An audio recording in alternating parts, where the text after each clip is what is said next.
Bingo.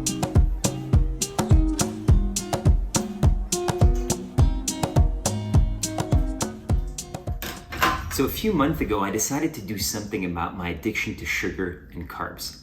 And so what I did is I started by going on Amazon and buying this, a glucose monitor that basically measures your glucose level in your body through a tiny little drop from your finger. Because you know what they say, what gets measured gets managed. And so what you can do is measure your glucose level just before you start eating when you're fasting, and an hour, 2 hours, and 3 hours after you eat, to see how your body responds to the foods that you eat. And as I started getting some numbers and readings on my glucose level, I had a hard time interpreting them. And so to help me with that, I did a lot of reading, research, and most importantly, I spoke to friends who have been tracking their blood glucose levels for many years. And as a result, I was able to come up with my very own interpretation, which I'll fill you in on. So imagine this graph represents the glucose in my blood. Now, what I want to make sure of is that when I'm fasting, this number here represents the threshold that I want to keep it under, 90. Now, you may be asking yourself, what happens when I eat? So imagine I'm fasting and boom, naturally, what happens, which gives my body energy, is that my glucose level spikes. And when it spikes, I want to make sure that the foods that I eat do not have me spike outside of the range that I'm about to tell you.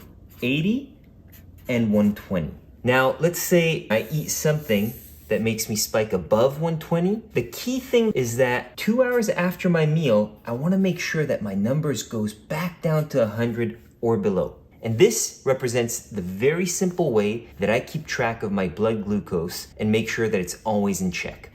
And so now you might be asking yourself, why is it so important to measure this stuff? Having normal functioning blood sugar is the key to optimal health and the prevention of chronic disease in your life. Virtually all chronic diseases are either caused by poor blood sugar control, or they can be improved by better blood sugar management.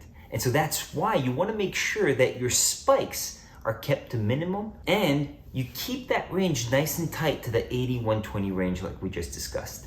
So after buying this glucometer, for a span of a few weeks, I did not change my diet and tracked my glucose level to understand what foods spiked me and what foods kind of helped me stay within that range. And to my surprise, a lot of foods in my daily diet resulted in me spiking multiple times a day, almost every single day. This discovery made me adjust my diet. I'm not here to preach any popular diets. In fact, I don't follow any of them, but I do have simple principles to help me decide what to eat and what to avoid. The first principle, I aim for each plate and each meal to have 75% veggies and 25% proteins. The second principle is that I give my gut a break, which means I intermittently fast about 16 hours almost every single day. Last but not least, the third principle is that I limit any food that makes my glucose spike above 120. And I've learned what makes me spike and what keeps me within range over a span of time of me tracking my glucose. As a result, there's one obvious thing that I had to do and eliminate from my diet: a dessert after each meal. Painful thing to do, but it had to be done. But a life without dessert is a pretty sad life. So that's why I decided to start finding alternatives to things like Nutella to help me satiate my sweet tooth, but do so in a way that guarantees me not to spike beyond the range that I shared with you. And so today, I'll share with you one recipe that has helped me achieve that: chocolate hummus. To do that, we'll first go to the grocery store and grab everything we need to make this recipe together. Let's go. Okay.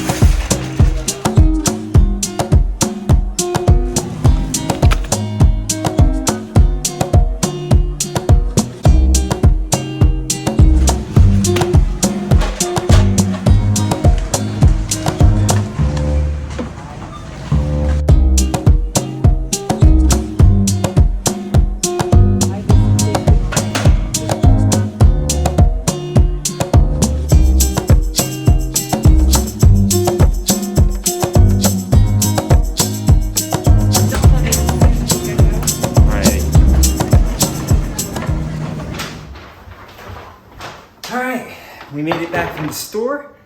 Let's now make chocolate hummus. Step 1 in the recipe is arguably the most time consuming. It's optional, but trust me, you don't want to skip this step.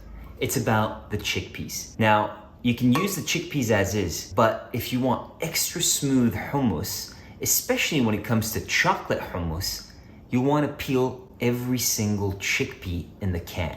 So let's do this together.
Here it is, chocolate hummus. Gosh, I'm excited for this.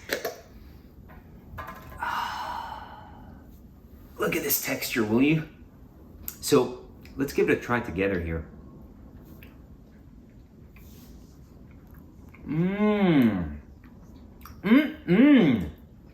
Delicious. And look at that texture, so smooth. Thank goodness we took the time to peel each one of those chickpeas. I hope you get a chance to try it. And if you do, please let me know what you think in the comments below. And if you have any suggestions or you try to remix the recipe in any way that you think improves it, add that to the comments as well, because I want to know about it. If you want more recipes that will help you keep your glucose in range, let me know in that comment box below, and I might just pick your request for my next recipe and video. So I hope you've enjoyed this, and we'll see you soon.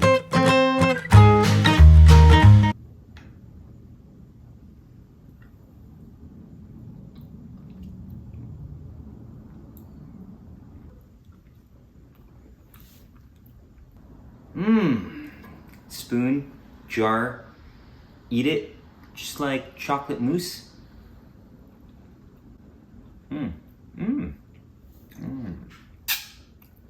Delicious.